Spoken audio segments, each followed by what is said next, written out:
لله الذي أنعم علينا بنعمة الإيمان والإسلام. أشهد أن لا إله إلا الله وحده لا شريك له، وأشهد أن سيدنا محمدا عبده ورسوله لا نبي بعده.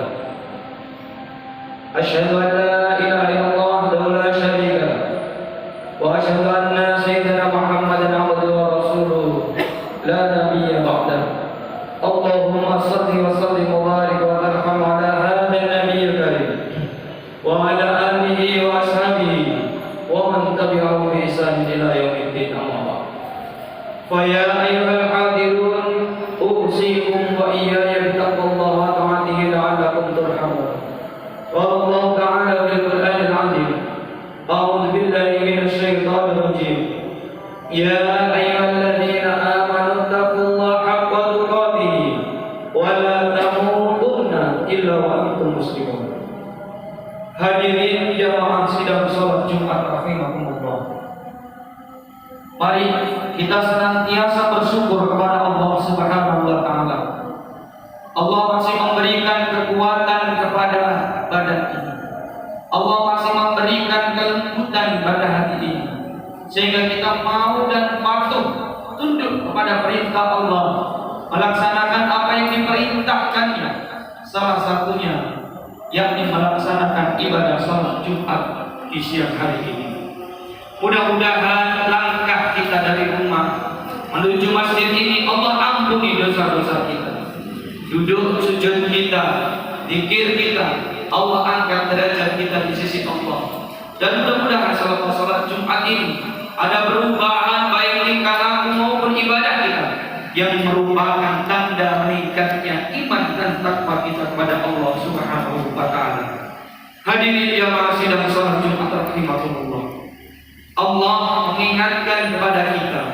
Allah berjanji kepada kita dalam Quran surat Al-Baqarah ayat 186.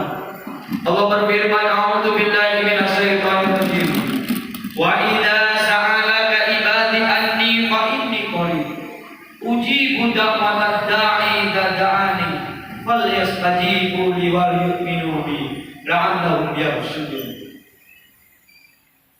Jika hamba-Ku bertanya kepadamu, wahai Muhammad, tentang Aku, maka katakanlah bahwa Aku itu adalah dekat, sangat dekat. Maka Aku akan mengabulkan doa hamba-Ku apabila ia berdoa kepadaku. Akan Aku penuhi bila ia memanggilku. Ini merupakan janji Allah yang tidak akan pernah meleset. Jadi kalau kita mau memanggil Allah, Allah pasti akan hadir. Kalau kita mau berdoa kepada Allah, Allah akan kabulkan. Pertanyaannya, bagaimana jika Allah yang memanggil kita?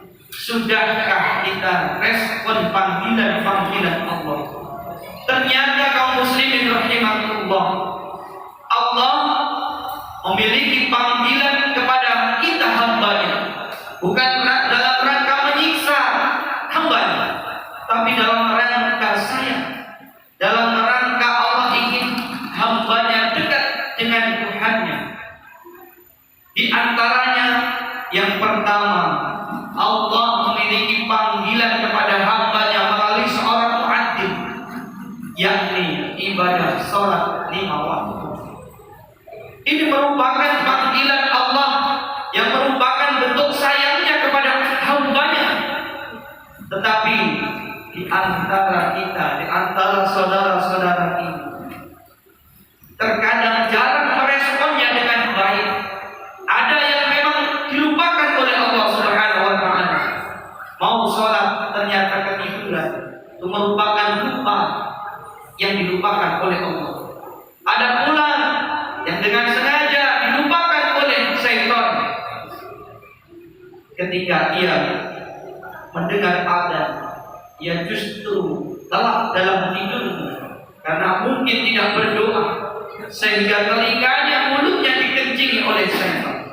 Tetapi ada pula di antara kita yang memang pura-pura lupa, sehingga kita tidak memenuhi panggilan Allah Subhanahu wa taala yang berupa salat 5 waktu.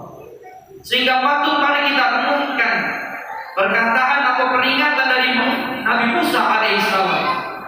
Suatu ketika Nabi Musa didatangi oleh seorang perempuan, katakanlah mohon maaf pelacur.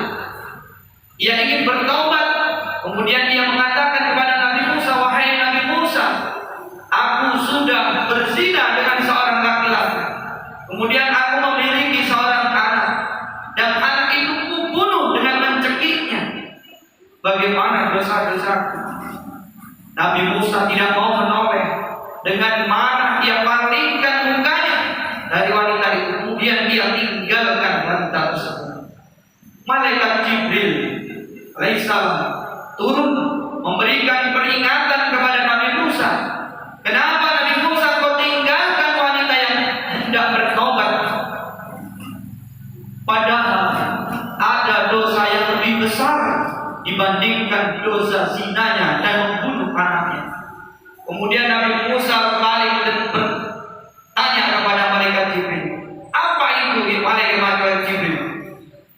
Malaikat Jibril menjelaskan, dosa orang-orang yang sengaja meninggalkan sholat itu dosanya lebih besar dibandingkan orang yang berzina dan membunuh anaknya. Jamaah kaum muslimin sidang sholat Jumat rahimahumullah. Perintah atau panggilan Allah melalui seorang muadzin ini diselaraskan dan diimbangkan dengan perintah yang merupakan perintah kurban. Kalau perintah sholat merupakan hablum minallah, tetapi perintah kurban merupakan hablum minannas kita. Artinya ini harus berkesinambungan, harus ada keseimbangan antara hablum minallah dan hablum minannas. Makanya Allah perintahkan kita di dalam surat Al-Kautsar, a'udzubillahi minasyaitonir rajim, inna a'tainaka al-kautsar fasholli li rabbika wanhar.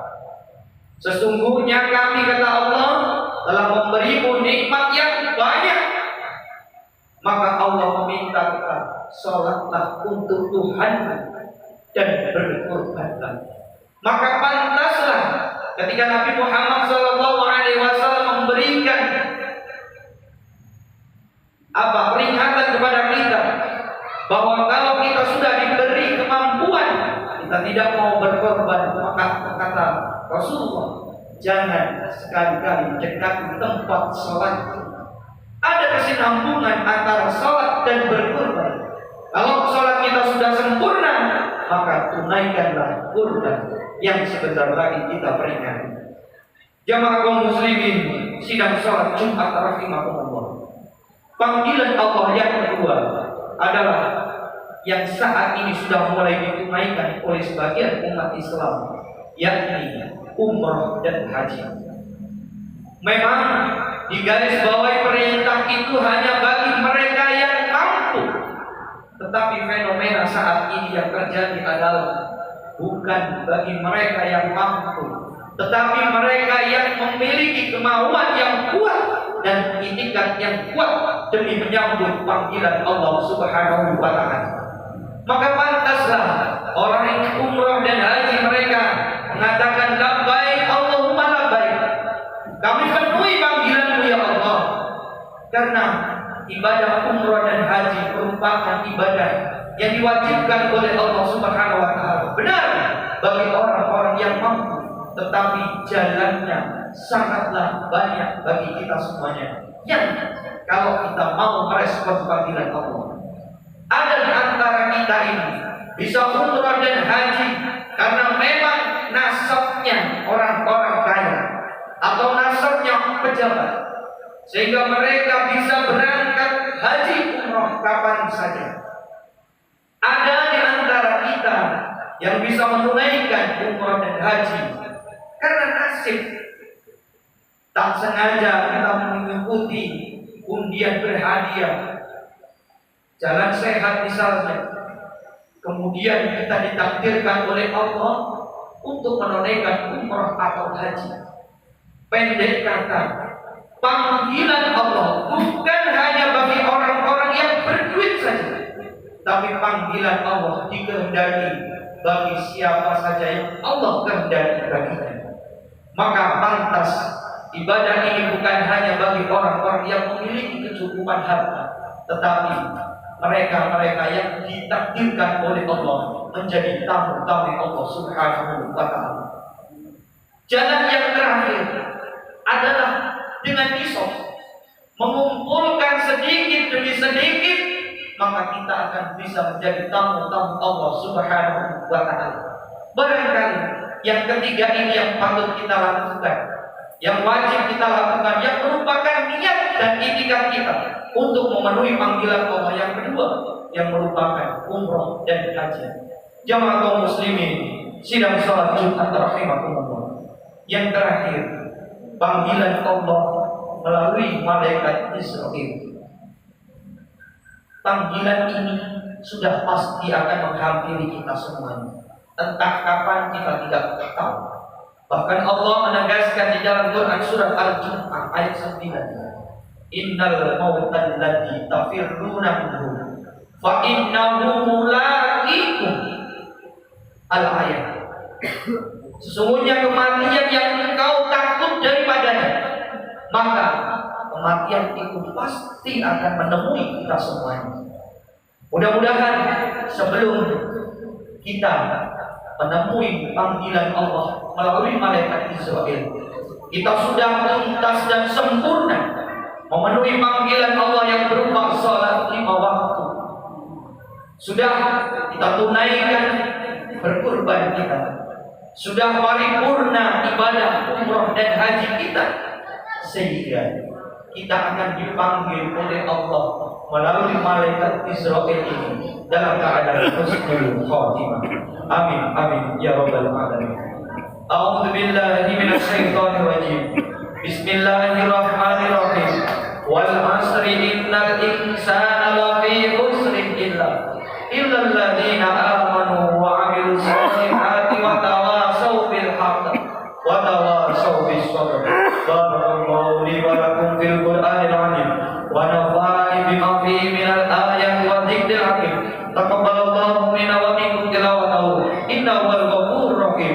Wa qur rabbighfir warham